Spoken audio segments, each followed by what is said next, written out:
반갑습니다.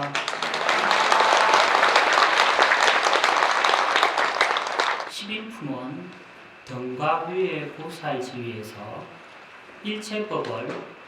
일체법의 실상을 어떻게 깨달아 아는가를 10가지 인으로 밝힌 품입니다. 여기서 10가지 인의 인이란 일체법의 실상을 안으로 또는 마음으로 깨달아 알을 뜻합니다. 일체법의 실상을 안으로 또는 마음으로 깨달아 알을 왜 인이라고 하는가? 인자의 기본적인 뜻은 참을 인자입니다. 참는다는 것은 흔히 불자들은 육바라밀의 인욕바라밀을 생각합니다. 인욕바라밀이란 무조건 참는다는 의미가 아닙니다. 다른 사람이 나에게 고통을 줘도 보복하려는 생각조차 일어나지 않는 것입니다. 말하자면 원망하는 마음 그 자체가 생기지 않는 것입니다. 그러므로 십인품의 인은 인지, 곧 지혜로 비추어 관찰하고 통찰한다는 것입니다. 즉, 이 세상 모든 것이 있는 것처럼 보이지만 실제로는 허망한 존재라는 법의 실상을 파악하여 공의 도리를 깨닫게 되었을 때 비로소 참된 인욕이 된다는 것입니다. 여기서 인욕할 때 인은 인정한다 할 때의 말성 언이 붙은 인과 동일합니다. 법으로는 크샤티를 번역하여 인이라 하는데 이를 번역하면 확실하다고 인정하고 인가하는 지혜의 일종으로 인가 결정의 뜻이라고 합니다. 여기서 인가 결정이란 인정하여 확실하게 안다는 말로 곧 제법 실상의 도리를 확실하게 알았을 때 참된 인이 된다는 뜻입니다. 여러분들이 잘 아시는 금강경 제14 이상정멸분의 인욕스님에 대한 이야기가 있습니다. 이 이야기는 현우경, 대지도론, 추료경 등에 많이 나와 있는 부처님의 전생 이야기입니다. 오랜 과거 한량없고 한량없는 헤아릴 수 없는 아성직업 전에 바라나라는 나라에 가리라는 왕이 있었습니다. 그때 그 나라에 참제파리, 즉 인욕선인이 있었는데 그는 500명의 제자들과 함께 숲속에서 인욕수행을 하며 살고 있었습니다. 그러던 어느 날 그 나라 국왕은 신하들과 궁녀들을 데리고 그 숲에 들어가서 놀았습니다. 그러다가 왕은 피로하여 낮잠을 자게 되었습니다. 잠에 빠진 왕을 본 궁녀들은 왕이 곁을 떠나 삼삼오오 무리를 지어 숲속에서 논일다가 인욕스님이 단정히 앉아 정진하는 모습을 보고는 저절로 공경하는 마음이 생겨 온갖 꽃과 과일을 따다 스님에게 올리고 그의 앞에 앉아 법을 듣게 되었습니다. 그들은 인욕스님의 설법이 너무나도 훌륭하고 미묘하여 시간 가는 줄을 몰랐습니다. 이었고 가리왕은 잠에서 깨어나 사방을 둘러보니 궁녀들은 온데간데 없었습니다. 그리하여 겨우 몇 명 남은 신하들과 궁녀를 찾아보았습니다. 그러다 궁녀들이 인욕스님 앞에서 앉아있는 것을 보고 교만심과 질투심이 일어나 인욕스님을 향해 칼을 쥐어들고 겨누면서 말하기를 너는 무엇을 하는 자이냐? 예, 나는 여기서 수행자로서 인욕을 닦고 있습니다. 가리왕은 곧 칼을 빼들더니 그렇다면 너가 지금 능히 잘 참는가를 시험해 보리라 하며 곧 칼을 빼어서 그의 팔과 다리를 자르고 이어서 귀와 코를 베며 물었습니다. 이래도 화가 나지 않느냐? 원망하는 생각이 일어나지 않느냐? 말해보아라. 선인은 얼굴빛 하나 변하지 않고 말하기를 나는 자비와 인욕을 닦았으므로 마음이 흔들리지 않습니다. 왕은 깜짝 놀라며 다시 물었습니다. 너는 인욕이라고 말은 하지만 무엇으로 증명할 수 있겠는가? 인욕 스님은 만일 나의 인욕이 진실이요 거짓이 아니라면 피는 저시되고 몸은 전처럼 회복될 것입니다. 라고 그 말을 마치자마자 피는 정말 저시되었고 몸은 전처럼 회복되었습니다. 그것을 본 왕은 두려워하며 진정으로 내가 잘못했구나. 위대한 스님을 비방하고 욕보였습니다. 원컨대 가엾이 여겨 저의 참회를 받아주십시오. 왕은 궁녀들로 말미암아 아망과 분노로 칼로 내 몸을 베었지만 후에 내가 성불하여 부처가 되면 지혜의 칼로 너희의 탐내고 썩내고 어리석은 삼독심을 끊어드리겠습니다. 그때 숲속에서 있던 여러 용과 신들이 가리왕이 인욕 스님을 해치는 것을 보고 구름을 일으키고 천둥번개를 몰고 와 왕과 근속을 해치려 하였습니다. 그러자 인욕 스님은 하늘을 우러러보며 만일 나를 위한다면 저 왕을 해치지 마시오 라고 하였답니다. 아주 오래전에 이런 신문에서 이런 기사를 읽었습니다. 땐진 빠무라는 세계적으로 유명한 영국 출신의 티베트 비구니 스님이 있습니다. 저도 배웠는데요. 이 비구니 스님은 1963년에 인도로 넘어가서 깜투르 림포체를 만나서 서양 여성 최초로 티베트 비구니계를 받은 분입니다. 이분은 인도의 히말라야 산속 동굴에서 홀로 12년간 수행을 하다가 인연이 되어서 세상을 나오게 됐는데 어느 날 한 티베트 스님을 만나게 됐습니다. 그 스님은 중국 공산당 체제에서 아무런 이유 없이 20년 동안 감옥에서 심한 고통, 고문을 받다가 제대로 걸을 수 없을 만큼 몸이 많이 부실해진 티베트 라마 성이었습니다. 땐지 라마 스님은 그 스님을 만나자 스님, 그동안 얼마나 억울하셨습니까? 얼마나 한이 많으십니까? 라고 물었답니다.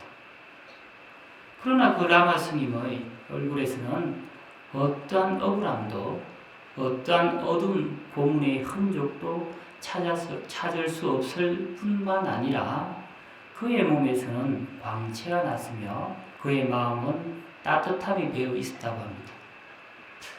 의아해하는 그 텐진 빠무 스님을 향해서 라마 스님이 이렇게 말합니다. 고문한 사람에게 감사합니다. 나는 그분들에게서 인욕과 자비를 배웠습니다. 기사에서 제가 읽었던 건데요. 가리왕과 인욕 스님의 이야기와 티베트 라마스의 이야기에서의 인욕이란 깨달음으로 나아가는 바람일의 하나로 나에게 몸으로나 마음으로나 심한 고통을 주더라도 어떠한 흔들림도 없는 마음의 상태로 일체의 모든 것들에 대한 실상, 참된 모습을 깨닫는 것입니다. 이를 인이라 합니다. 청양국사의 함경소에 10인품의 이름을 해석하기를 인이란 인해와 인가인이 곧 지혜로 비추어 관찰하고 통달하는 것이다 라고 하였습니다. 이 10인품도 10통품과 마찬가지로 보현보살이 나와서 보살의 10가지 10인에 대해서 설하는 경입니다. 앞에 놓여있는 프린트물을 같이 경문을 읽으면서 이어가겠습니다. 그때에 보현보살이 모든 보살들에게 말하였습니다. 불자여 보살마살에게 10가지의 인이 있으니 만약이 인을 얻으면 곧 일체 보살에 걸림이 없는 인의 지위에 이르 일체 불법이 장애가 없고 다함이 없느니라. 무엇이 열 가지인가? 이름 마음성인가? 살아주는인가? 생멸 없는 법배인가? 한술 같은인가? 지랑이 같은인가? 꿈과 같은인가? 메아리 같은인가? 그림자 같은인가? 헛개비 같은인가? 의공 같은이니라. 이 10가지를 삼세 부처님들이 미스라였고 지금 스라고 장차 스라느니라. 엄성인, 순인, 무생법인, 여환인, 여영인, 여몽인, 여향인, 여영인, 여화인, 여공인, 이 10가지의 인, 10인의 지위에 이르면 일체법의 실상을 깨달을 것이고 지혜를 완성하게 될 것이며 일체에 걸림이 없는 무해한 지혜와 다함이 없는 무진한 지혜를 얻을 수 있다고 보현보살은 이 품에서 말씀하고 계십니다. 먼저 첫 번째 음성인을 같이 독송하겠습니다. 첫째 음성인. 불자였던 것을 보살 마살의 음성인이라 하는 이른바 모든 부처님께서 말씀하시는 법을 듣고 놀라지 않고 두려워하지 않음 깊이 믿고 깨달아 이해하고 즐거이 나아갈 오롯한 마음으로 생각하고 닦아서 편안히 머무는 것이 이것을 보살 마살의 첫째 음성이라느니라. 첫 번째는 모든 부처님께서 일체법을 듣고 놀라거나 두려움이 생기지 않으며 그대로 믿어서 실행하게 되는 것이 음성인입니다. 하응경과 같은 방대하고 심오한 경전을 읽다 보면 이해할 수도 없고 이해되지도 않고 믿어지지도 않는 부분들이 많이 나옵니다. 우리와 같은 중생들에게는 참으로 어려운 일입니다. 이를 법화경 신의 품에서는 장자, 궁자유, 즉 가난한 아들의 비유로서 설명을 합니다. 어떤 사람이 어려서 집을 나가 걸식을 하며 집을 나가서 잃어버려서 50년을 방황하다가 우연히 고향에 있는 집에 들리게 되었습니다. 본인은 모르죠. 그 오랜 세월 동안 아버지는 자식을 찾아다녔지만 찾을 수 없었습니다. 세월이 지나 아들은 거린이 되어 구걸을 하며 지내다가 어느 날 본인의 집 어리어리한 대저택 앞에 이르렀는데 그때 그 대저택의 주인인 아버지는 그 거린 거지가 바로 내 아들이다 라는 것을 보자마자 알게 되었으나 그러나 아들은 오랜 세월 동안 보지 못했기에 위험 있는 주인이 자기 아버지인 줄 모르고 다가오는 아버지가 자신을 해칠까 두려워 도망가버립니다. 탈환해버렸다. 이를 천대지자의 5시교 중에 첫 번째인 궁자경악 화엄시라고 합니다.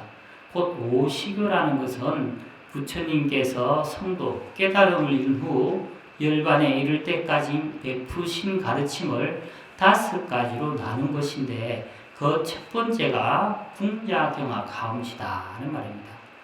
궁자경악, 거린이 거지가 본래는 대부호의 자식인데 오랫동안 집을 나갔다가 모든 것을 잊어버리고 다시 집에 돌아왔지만 오히려 자신을 아버지가 해칠까 그 주인이 해칠까 두려워 제 발로 도망을 나갔다. 곧 모든 중생이 다 여러분들이 부처입니다 라고 하면 내가 부처다 라고 하면 중생은 그 깊은 뜻을 몰라 깜짝 놀라게 된다. 부처님께서 정각을 이루신 후 최초로 설법하신 하응경이 너무나 광대무별하기에 모두들 짐당한 자식이 놀라서 달아나듯 태구심을 일으킨다.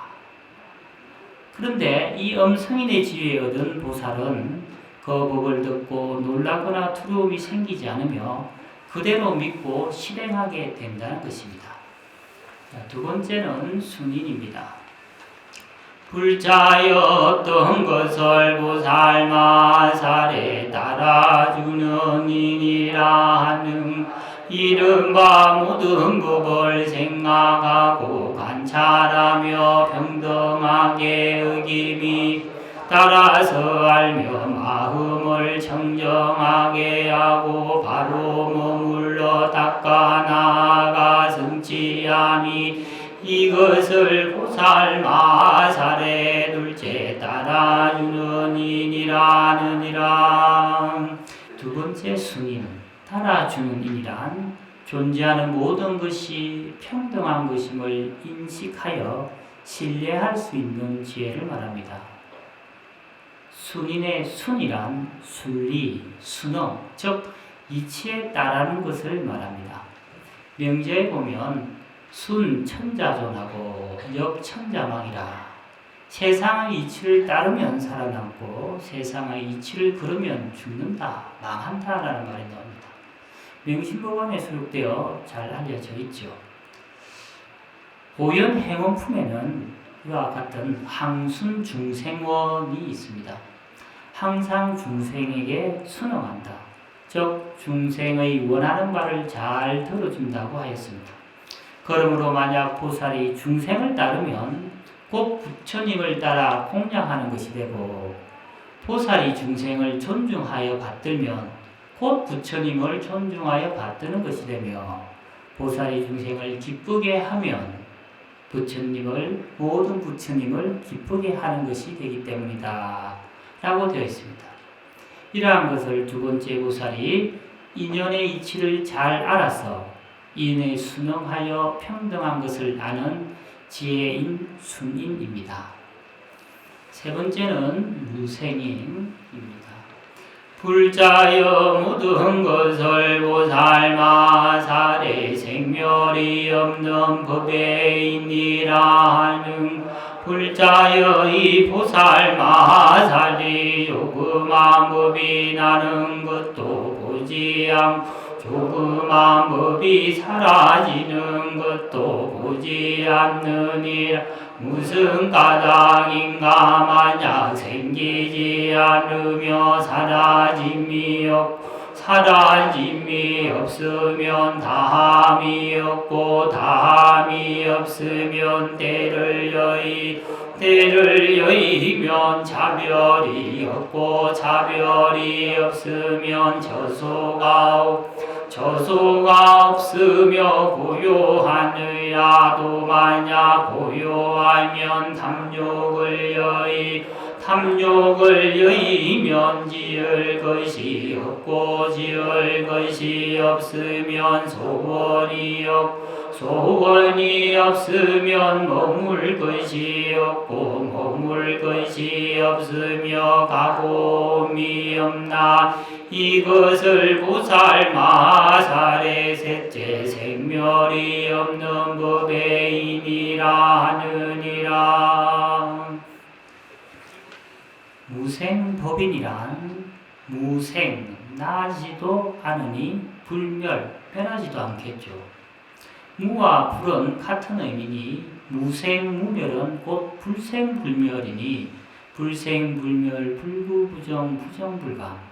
반야신경에 나오는 곧 반야다, 공이다. 즉 무생법인이란 불생불멸의 이치를 확실하게 정득한 확고부동한 진리를 말합니다. 여기서 인이란 있는 그대로의 진리를 진리로서 받아들이는 것을 의미합니다. 이를 달리 말하면 모든 법의 실상, 곧 제법 실상이 공하여 본래 생기거나 멸하지 않는 정멸한 상태임을 깨닫는 것이 무생법인입니다. 곧 공의 이치를 깨달은 지혜라는 말이죠. 결제가 되면 스님들은 포살을 하는데 그 포살 의식 때마다 법망경 보살계 포살본을 독송합니다. 이 법망경은 10중 48경계를 수지하여 살아가기를 발언하는 보살을 위한 경전인데 그 마무리 말씀에 이런 말이 있습니다. 모든 법의 진실한 모양은 나는 것도 아니요 죽는 것도 아니며 항상도 아니요 끊어짐도 아니며 하나도 아니요 다른 것도 아니며 오는 것도 아니요 가는 것도 아니니라 라고 하며 이를 대성법이라 한다 라고 되어 있습니다. 곧 무생법인을 넓게 말하면 대성법이라는 말입니다. 네 번째는 여환임. 불자였던 것을 보살 마살의 환술 같은 이니라 하는 불자여 이 보살 마살의 일체법이 모두 환술과 같아 인연으로 생기는 줄을 알고 한 법에서 여러 법을 이해하 여러 법에서 한 법을 이해하느니라. 이 보살이 모든 법이 환술과 같음을 알고 나서 국토를 분명히 중생을 분명히 알며 법계를 분명히 세간이 평등함을 알며 부처님의 출현이 평등함을 삼세가 평등함을 알아서 갖가지 신통변화를 성취하느니 이것이 보살 마살의 넷째 한술과 같은 인이니라. 네 번째 여환임. 원각경에는 이 환과 관련된 문답이 줄을 이루는데 여기서 환이란 무명을 말하며 무명이란 실체로 본체가 있는 것이 아니다 라고 하며 호공꽃, 공화에 대한 비유를 들어놓았습니다. 마치 눈병 난 사람이 눈에 눈병이 나면 호공에는 실체로 꽃이 없는데 허망하게 꽃이 보인다는 겁니다. 그래서 그 꽃에 집착을 하는 것과 같다. 눈병이 나오면 그 후공꽃은 자연히 사라진다. 즉 환을 여의면 곧 깨달음이라는 내용입니다. 이와 같이 여환인을 얻은 보살은 이 세상 존재하는 모든 것들은 인연에 의해서 생기고 사라진다는 것을 알아서 모든 것의 참된 모습을 잘 알게 된다. 다섯째는 여여민입니다. 불자였던 것을 보살 마하살의 아지랑이 같은 이니라 하는 불자여 이 보살 마하살이 일체 세간이 아지랑이와 같음을 아느니 비유하자면 마치 아지랑이가 있는 장소가 없어서 안도 아니고 바깥도 있는 것도 아니고 없는 것도 아니며 끊어짐도 아니고 항상함도 아님 한 색상도 아니고 각가지 색상도 아니고 또한 색상 없는 것도 아니 다만 세간의 말을 따라서 나타내 보이는 것과 같느니 보살도 이와 같아서 실상과 같이 관찰하여 모든 법을 알고 그 자리에서 일체를 정득하여 원만함을 얻게 하나 이것이 보살 마하살의 다섯째 아지랑이 같은 인이라. 밝은 봄날 햇빛이 강하게 내리쬐을 때 지표면에서 공기가 마치 투명한 불꽃처럼 아른거리며 위쪽으로 올라가는 것처럼 보이는 것을 아지랑이라고 하는데 멀리서 보면 마치 아지랑이가 연기가 피어오르는 것처럼 보이지만 가까이 가면 그 실체가 없습니다. 이와 같이 여여민을 얻은 보살은 세상의 모든 것을 실체가 없는 아지랑이와 같음을 잘 안다는 것입니다. 여섯 번째 여몽인 불자였던 것을 보살 마살의 꿈과 같은 이니라 하는 불자여 이 보살 마살일 제세간이 꿈과 같음을 아느니 마치 꿈은 세간도 아니고 세간을 드남도 아니 육계도 아니고 색계도 아니고 무색계도 아니며 나는 것도 아니고 없어지는 것도 아니며 물든 것도 아니고 청정한 것도 아니니 나타내어 보이는 것과 같느니라. 보살마살도도 아니와 같아 일체 세간이 모두 꿈과 같음을 아느니라. 이것이 보살마살의 여섯째 꿈과 같은 인이니라. 우리 불교에서는 이 세상 만사가 꿈과 같다는 말을 자주 합니다. 사대강리 여몽중이요 육진심심 본래공이다. 사대 지수학궁 사대가 각각 흩어졌으니 마치 꿈과 같더라. 색성향 위촉법 인식의 대상 경계와 마음이라는 것도 본래 공한 것이다. 사대강리 여몽중이요 육진심식 본래공이다. 이와 같이 하는 것을 여몽이라 합니다.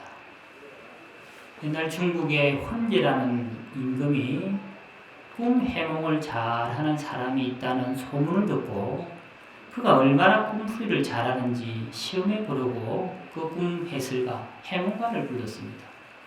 근데 사실은 해몽가가 사람들을 속이고 세상을 어지럽힌다고 생각하여 혹세무민의 제명으로 해몽가의 목을 치려고 했다고 했습니다. 임금은 해몽가에게 그대가 꿈을 잘 풀이한다고 하는데 내가 간밤에 저 궁전의 처막 끝에서 기와장이 하나 떨어져서 난조라는 새로 되어서 헐헐 날아가는 꿈을 꾸었다. 이건 무슨 꿈인가? 그 말을 들은 해몽가는 폐하, 이 꿈은 흉몽입니다. 궁중에서 살인이 일어날 꿈입니다.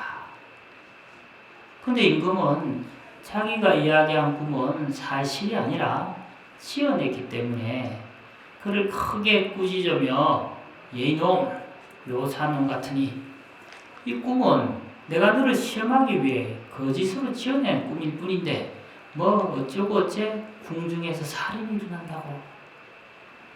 그때 임금의 말이 떨어지기가 무섭게 밖에서 폐하, 큰일 났습니다.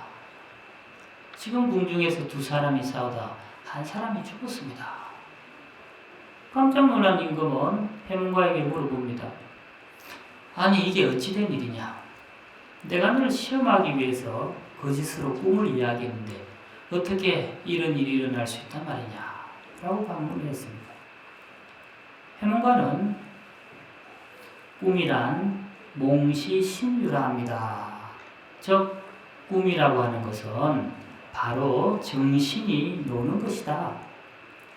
잠을 잘 때만 꿈을 꾸는 것이 아니라 한 생각을 일으켜서 망상을 지어내는 것이 바로 꿈이라는 겁니다. 그래서 이 현실이 어쩌면 꿈일 수 있습니다. 그래서 꿈속의 상황과 꿈을 깬 상황을 바로 아는 것이 지혜이며 꿈을 깨고 지혜의 눈을 떴을 때만이 존재의 실상을 바로 볼 수 있다는 겁니다. 일곱째는 여향인입니다. 불자여 어떤 것을 보살 마살의 메아리 같은 이니라 하는 불자여 이 보살 마살이 부처님의 슬법을 듣고 모든 법의 성품을 관찰하고 배워서 성취할 전득에 이르며 일체 음성이 모두 메아리 같아서 오는 일도 없고 가는 일도 없음을 알고 이렇게 나타내 보이느니 불자여 이 보살 마살은 열애의 음성이 안에서 나는 것도 것도 아니고 밖에서 나는 것도 아니고 또한 안 밖에서 나는 것도 아님을 관찰 비록 이 음성이 안도 아니고 바깥도 아니며 안 밖에서 나오는 것도 아님을 알지 교묘한 이름과 구주를 능히 나타내 보여서 연설하느니 이것을 보살 마살의 일곱째 메아리 같은 이니라느니라. 일곱째 여향인 메아리 같은 인을 얻은 보살은 부처님의 설법을 듣고 모든 성품을 관찰하고 배워 성취하여 피안에 이르게 된다. 또 일체 음성이 모두 메아리와 같아서 오는 일도 없고 가는 일도 없음을 알며 나아가 부처님의 음성 또한 안에서 나는 것도 아니고 밖에서 나는 것도 아니고 안팎에서 나는 것도 아님을 관찰한다. 잘 관찰한다. 그래야 온갖 교묘한 이름과 구조를 잘 나타내어 연설하며 중생들을 교한다. 이것이 여향인이라 합니다. 여덟 번째는 여영인. 불자여 어떤 것을 보살 마하살의 그림자 같은 이니라 하는 불자여 이 보살 마하살은 세간에 나는 것도 아니고 세간에서 사라지는 것도 아니며 세간 안에 있는 것도 아니고 세간 밖에 있는 것도 아니며 세간에 따르는 것도 아니고 세간에 다니지 않는 것도 아니며 세간과 같지도 않고 세간과 다르지도 않느니라. 이것을 보살 마하살의 여덟째 그림자 같은 이니라느니라. 그림자 같은 인을 얻은 보살은 한쪽으로 치우치지 않는 원흉한 보살로서 일체 존재의 시상을 그림자와 같이 알기 때문에 일체 세간의 모든 집착을 여의어 집착하는 바 없이 세간을 관찰할 줄 아는 보살을 말합니다. 아홉 번째는 여화인.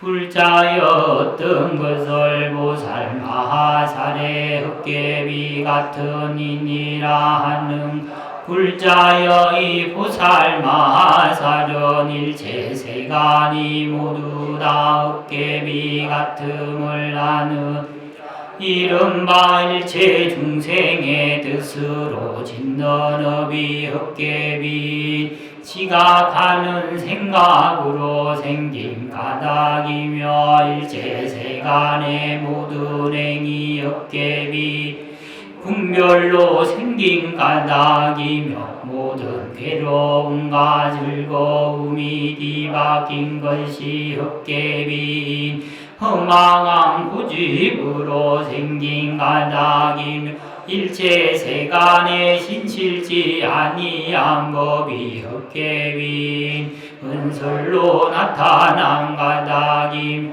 일체 번뇌로 분별함이 헛개비니 불자여 보살 마하사리와 같은 헛개비 같은 이내 머무를 때 모든 부처님의 보리도를 다 능히 만족하여 중생을 이익되게 이것을 보살 마하살의 아홉째 헛개비 같은 이니라 하느니라. 헛개비란 우리가 착각을 일으켜 실체가 없는데 있는 것처럼 보고 또는 사물을 잘못 보아 다르게 보는 것을 말합니다.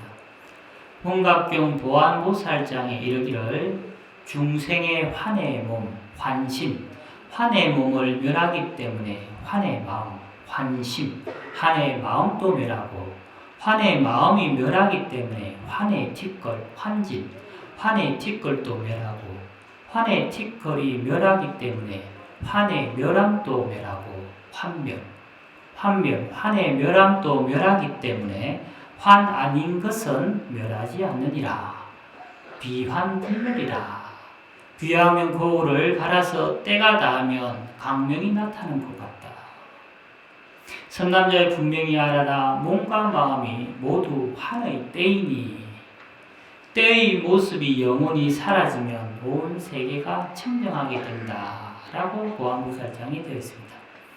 환의 때, 즉 환과 같은 무명 번뇌가 사라지면 모든 것이 청정하게 된다.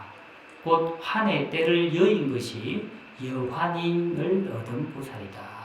이를 원각경에서는 원각이다라고 합니다. 10번째는 여공인입니다.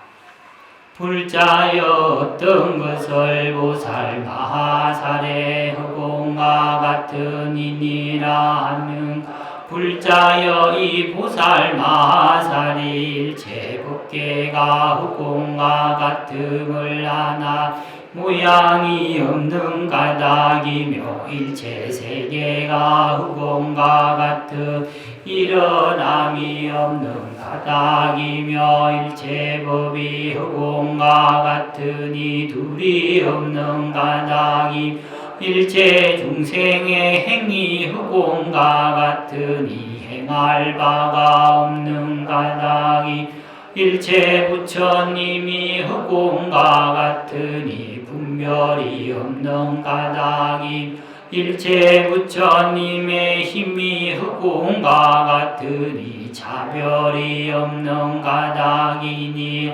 이것이 보살 마하살의 10번째 허공과 같은 이니라 하느니라. 허공과 같은 이니란 일체 법은 자성이 없어서 무자성하여 마치 허공과 같이 집착할 것이 없다고 깨달아 아는 것을 말합니다. 이 허공은 널거나 줄지도 않고 생하거나 멸하지도 않으며 깨끗하지도 더럽지도 않습니다. 텅 비어 있는 것 같지만 가득 차 있습니다. 이를 진공요유라고 하지요. 여공인을 얻은 보살은 이와 같이 일체법, 즉 모든 현상을 허공과 같이 안다는 것입니다.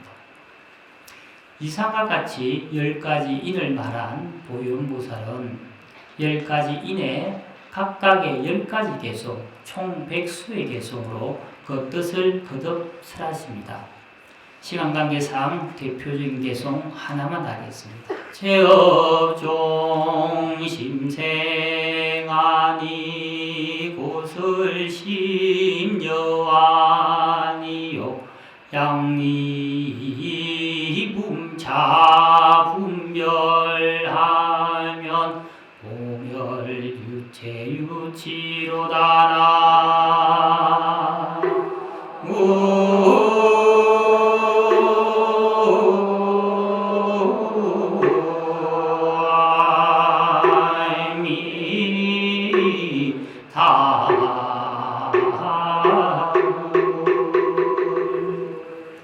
제업종 심생하니 모든 업은 마음에서 생기나니 곧을 심유하니요 그러므로 마음이 환술과 같다.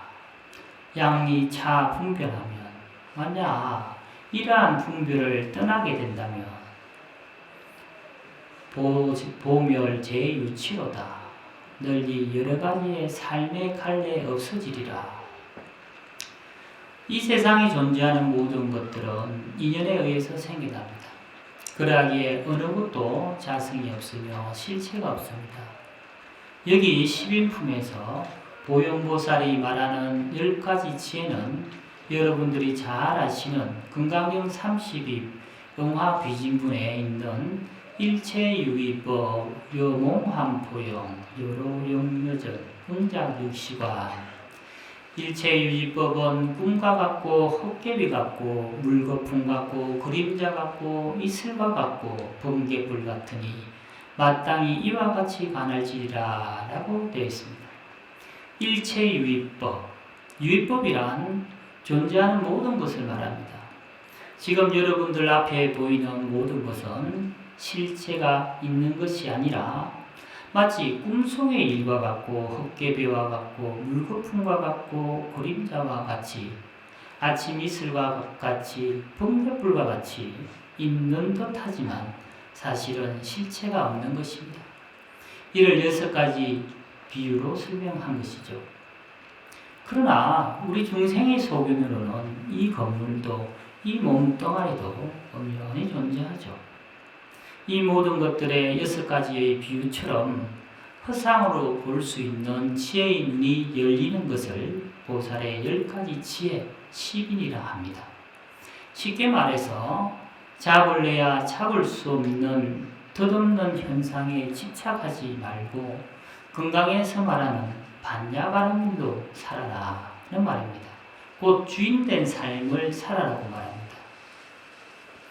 제가 오늘 맡은 제28 10통품과 제29 10인품을 요약하면 삼매의 의지에서 일어나는 곧 깊은 선정 속에서 일어나는 각가지 신기한 능력, 신통을 오전에 이야기하였고 이어서 이 10가지 신통의 의지처가 되는 10가지 지혜, 10인에 대하여 이야기하였습니다. 이 10통품과 10인품을 연결시켜보면 우리들이 모든 현상의 참된 모습, 실상을 바로 깨뚫어 볼 때 참다운 신통력이 생겨난다는 것을 알 수 있습니다. 우리도 삼매를 닦으면 신통을 얻을 수 있고 나아가 깨달음을 이룰 수 있습니다. 그러나 그 신통은 신기한 능력이기는 하지만 이는 깨달음을 향해 나아가는 과정 중에 선정의 결과일 뿐 우리가 추구해야 할 참된 목적은 아닙니다. 그러므로 우리들은 지금 이 순간 깨어 있을 때만이 참다운 실상을 볼 수 있게 되고 나아가 깨달음에 이르게 됩니다. 모두 확정하시고 간절히 기도합시다. 간절하면 통합니다. 간절하면 이루어집니다. 남간생보살